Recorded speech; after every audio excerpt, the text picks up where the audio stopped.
चंडिकायै। अथ इंद्रादि देवताओं द्वारा देवी की स्तुति। ध्यानम्। ओं कालाभ्रवां कटाक्षैररिकुलभयदां मौलिवदेन्दुरेखां शङ्खं चक्रं कृपाणं त्रिशिखमपि करैः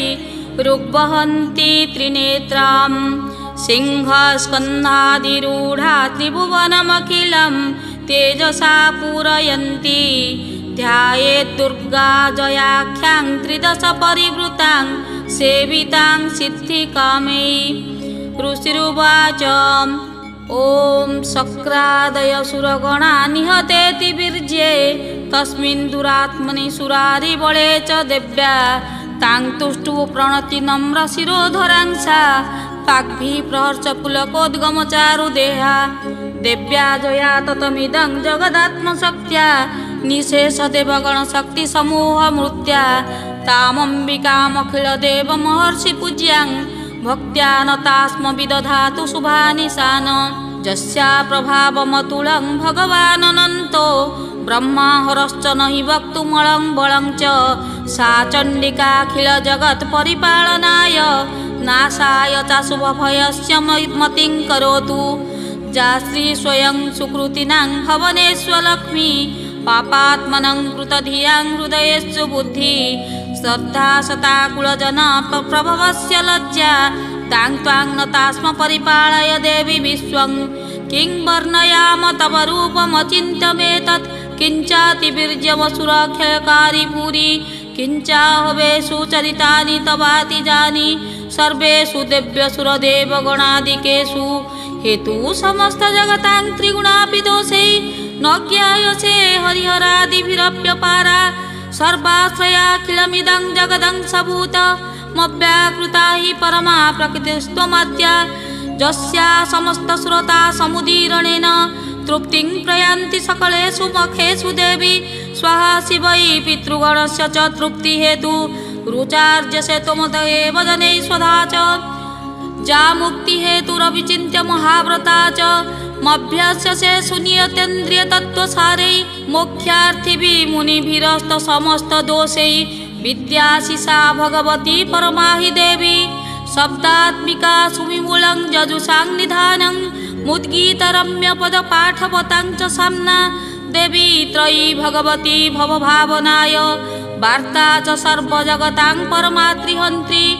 मेधासि देवी विदिताखिलशस्त्रसारा दुर्गासि दुर्गभवसागरनौरसङ्गा श्रीकैटभारि हृदयेककृताधिवासा गौरी त्वमेव शशिमौलिकृतप्रतिष्ठा ईषत्सहासममलं परिपूर्णचन्द्रं बिम्बानुकारिकनकोत्तमकान्तिकान्तम् अत्यद्भुतं प्रहुतमाप्तरुषात् तथापि वक्त्रं विलोक्य सहसा महिषासुरेण दृष्ट्वा तु देवी कुपितं भ्रुकुटीकराळ मृत्य शशाङ्कसदृश छविजन्न सत्य प्राणान्नुमोच महिषस्तदतीव चित्रं कैजीव्यते हि कुपितां तकदर्शनेन देवी प्रसीद परमा भवती भवाय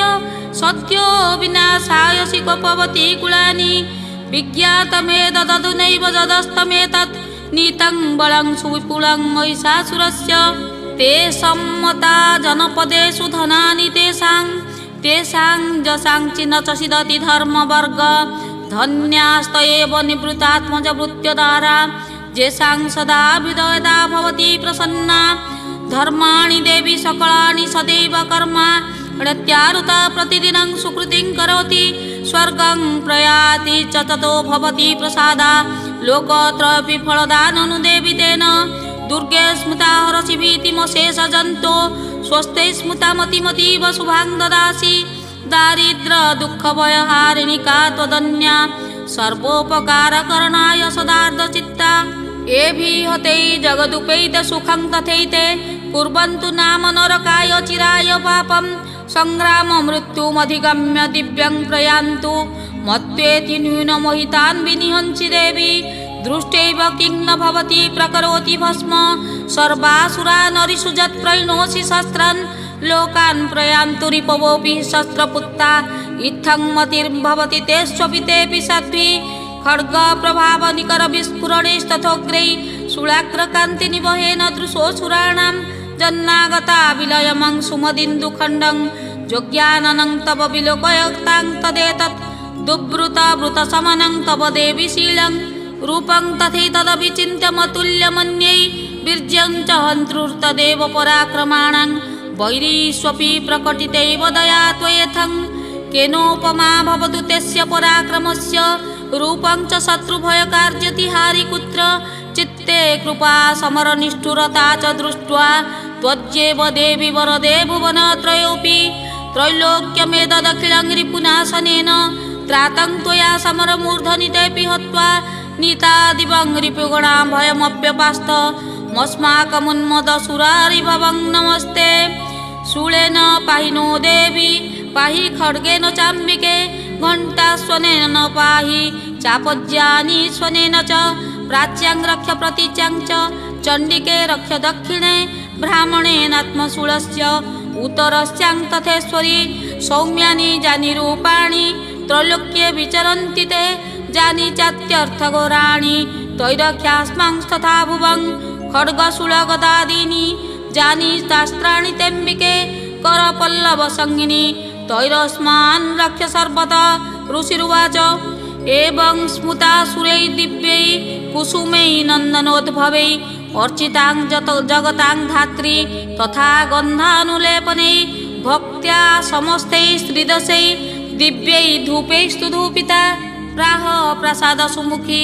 समस्तान् प्रणतान् सुरान् देवीवाच ब्रियतां त्रिदशा सर्वे यदस्मत्तोऽभिवाञ्छितं ददाम्यहमते प्रीत्यां स्तवैरेभिः सुपूजिता देवाऊचु भगवत्या कृतं सर्व न किञ्चित् वसिष्यते यदयं निहतं शत्रु रस्माकं महिषासुर यदि चापि वरोदेय यस्त्वास्माकं महेश्वरी संस्मृतात्मन्नो हि सत्था परमापद यश्च मर्त्यस्तवैरेभिः स्ताङ्तोष्यत्यामलानने तस्य वितदिभिर्भवै धनदारादिसम्पदां वृद्धयस्मत्प्रसन्नात्वं भवेत्था सर्वदाम्बिके ऋषिरुवाच इति प्रसादिता देवै जगतोऽर्थे तथात्मन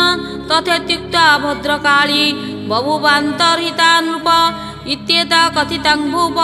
संभूता सा यथा पुरा देवी देवशरीरेभ्यो जगत्त्रयहितैषिणी पुनश्च गौरीदेहा सा समुद्भूता यथाभवत् उद्धार दुष्टदैत्यानां तथा शुम्भनिशुम्भयो रक्षणाय च लोकानां देवानामुपकारिणी तच्छृणुष्व मया ख्यातं यथावत् कथयामि ते ह्रीं ॐ दुर्गे दुर्गे रक्षिणी नमः ॐ नमः चण्डिकायै